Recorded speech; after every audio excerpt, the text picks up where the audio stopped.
Yes! Yes! He's fucking gone! He's gone! Yes! Fuck him!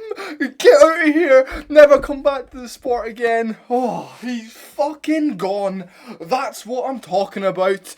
Thank you, Dana White. Even though you've messed this whole situation up, we knew he was never coming back. You paused the division for 2 years, and all of a sudden he's like, yeah, I don't want to fight anymore. And Dana's all of a sudden now like, that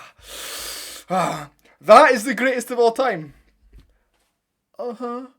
He's fucking gone. Thanks very much. Get out of here. Never come back, you wife-beating, fraudulent career, overrated mess of a man. Look, new allegations have come out about Jon Jones since his retirement, by the way. Gay allegations and straight allegations, women and men. So all I'm saying is now that he's not under the championship banner, yes, he's got fantastic lawyers. Yes, he's a public figure, but hopefully we start cracking down on this man and getting him put away. I mean, look at the state of him. Folks, Jon Jones is officially retired. Tom Aspinall is the new heavyweight champion of the UFC. He's made a statement. He said, look, let's get this division active again, and I'm so excited for that to happen. This Jon Jones career, this is my video celebrating his career, celebrating his demise. He is the most overrated, most fraudulent, most terrible UFC champion we've ever had in the history of the sport. You can go on, oh, what about his win streak at light heavyweight? 8 of his victories were against middleweights moving up that were coming off of a loss.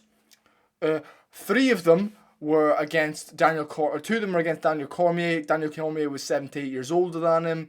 Jon Jones was on steroids. He has the most failed drug tests in the history of the UFC with 3. He has sex allegations against men and women.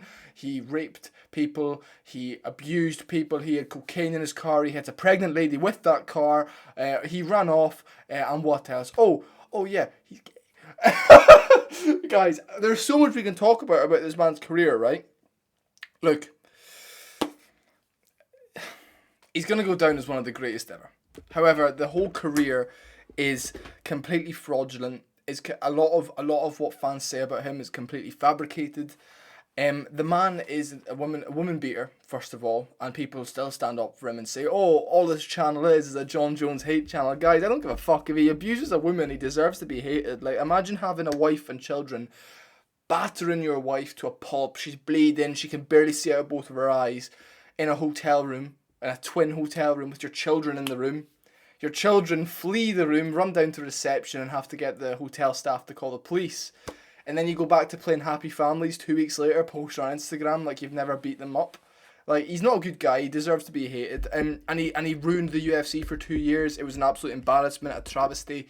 The UFC, hopefully now, hopefully the third quarter of this year can go back to how it was before. Savage Dana White and him making the correct decisions and getting rid of the UFC Apex and just making the sport great again. Like, because this really has put a stain on a division. You know, he fought somebody who wasn't... He fought Stipe Miocic. Stipe's a legend who was piecing him up in round 2, can I just say. Who's a 43-year-old man. Guys, he wasn't a contender. He hadn't fought in 4 years. He shouldn't have been in there. You know, the division hasn't been active or moved, actually. The top 5 hasn't changed in about 3 or 4 years. So... now that Tom Aspinall's here, realistically, they're going to give him Cyril Gane. Cyril Gane won his last fight by robbery. He shouldn't have won it. It should be Volkov, but Aspinall's already destroyed Volkov, so it's like, what do you do? So now that this division's moving, hopefully Almeida wins and you can do Almeida versus Aspinall at some point next year. Thank God. Tom Aspinall's missed out on a load of money. Dana White even acknowledged that, but this man is gone. That's all I care about. I mean, look at the state of him. Oh, Jesus Christ. Like, look at the state of him. I truly hate Jon Jones. Everyone knows how much I hate Jon Jones. I hate Israel Adesanya, but Israel Adesanya isn't... He is scum of the earth, but now he's grown up a bit. Jon Jones is just... If you could say to me, like, what's the worst caliber of human being... Other than the obvious, you know, like the Predator, you know what I'm talking about. Other than the most obvious, most vile human, Jon Jones is up there with just base level, just horrible human being who's been very successful.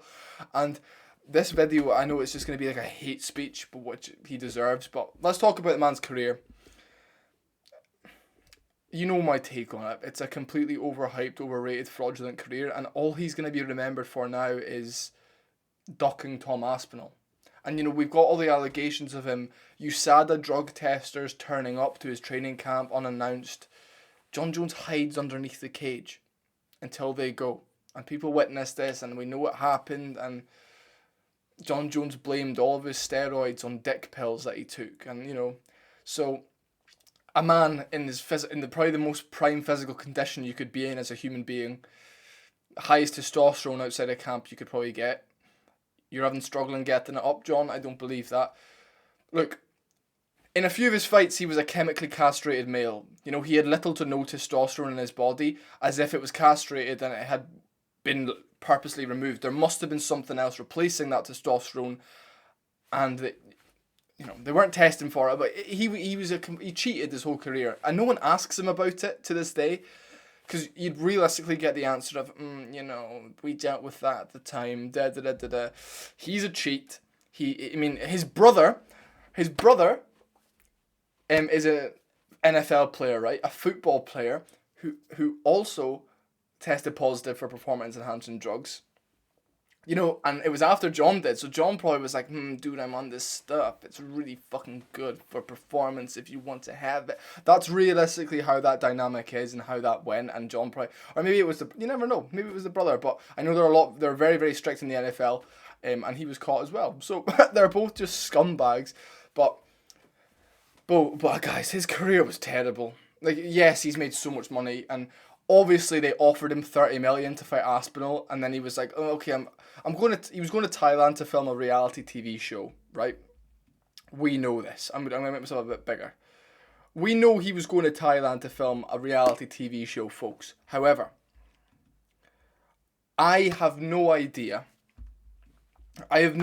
if he was offered the money before that or after that, and then all of a sudden it was like, okay, I've been offered 30 million, I'm going to Thailand to figure it out, to speak to the right people, to have some fun, and then if I want to fight once I'm back, we'll do it.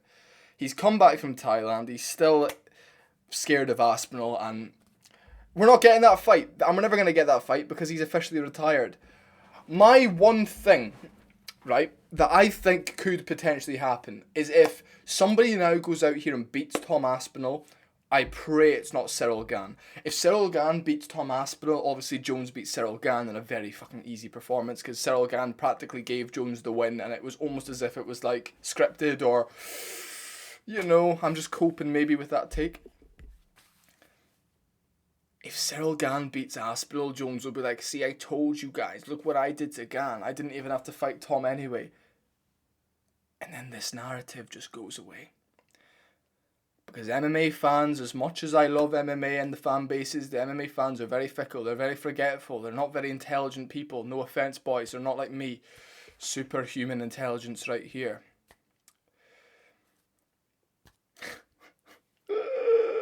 Please don't happen. Please don't let that happen. Oh my god, I would kill myself, folks. I would kill myself. I would just... Realistically, Jon Jones would come back, I'd imagine, if Aspinall lost. If Aspinall lost to somebody, and it's somebody with no power punching, somebody who just can hold you down and make it boring, Jones would be like, fuck it, I'll come back. And then he would win again. Oh, God. But he was getting battered by Stipe in round 2. I think that's why, Jon Jones is very smart when it comes to fighting and combat. Like, he knows his level, and he knows he's past it, and he knows he was never that good. I always said Jon Jones was never a good kickboxer. He was fantastic at trick boxing. He would use his attributes really well. A wee bit like, you get to a certain level in the sport, you can't do that anymore, but he was fighting people so much smaller than him. He went life and death with Anthony Smith. He went life and death with former middleweight Thiago Santos, who was once a welterweight. He got robbed. He lost a robbery decision. He won a robbery decision to Dominic Reyes. And they're all people that are slightly bigger. And then before that, he fought Chael Sonnen, middleweight, who then went to Bellator and fought at middleweight. Guys, he fought like people like, and it is his, like, we had events moved for him because he was testing positive in certain states for drugs and he was over the limit in certain. The guy has just caused so much crap and hassle, and the reason the UFC kept him around because they wanted the Michael Jordan of the MMA. That's what you wanted, the guy that's untouchable, like the greatest ever. But you can't really have him in that category when there's so much asterisks on his career. It's so fraudulent. All this stuff happened out. You don't want him as the poster boy, you know. And Demetrius Johnson was too small. He wasn't famous enough, and McGregor as well wasn't. You know, you can't really have that in this sport at the moment. The sport, if I'm being honest, folks, is not old enough to have one of these guys that's just the perfect representative of the sport. I mean, Islam Makhachev is up there now, but he's an ancestral guy. He has sex with family members, so you can't really put him. His cousin Khabib, 29-0, married his second cousin. They've got a few children that are a bit because they're ancestral. Yeah, you don't really want them as the poster boys. Plus, their fight styles aren't really there. You had Sean O'Malley covered in tattoos, fun fight style, but he's now lost two in a row. You can't really have hit. Dimitri, we haven't got that guy yet. And now Islam Makhachev is on a 15-fight win streak, and if he wins his next fight, earns a second belt in a second division, 16-fight win streak, tying Anderson Silva for a win streak. He's up there with one of the greatest ever. He's already in that conversation. George St. Pierre was the perfect poster boy. However, he was French. The UFC only marketed them, and he lost. You can't. It's difficult, but that's the nature of the sport, and that's the sport that we're all fans of. And I just want to say this, folks. He's gone. Jon Jones is gone. This is my celebration video. Thank you all so much. His whole career was fraudulent. I've got so many videos on this guy's career. I think I've got 5 videos just completely breaking down this guy's career and absolutely abusing him. And people are like in the comments, "Oh, why are you doing that? He deserves it.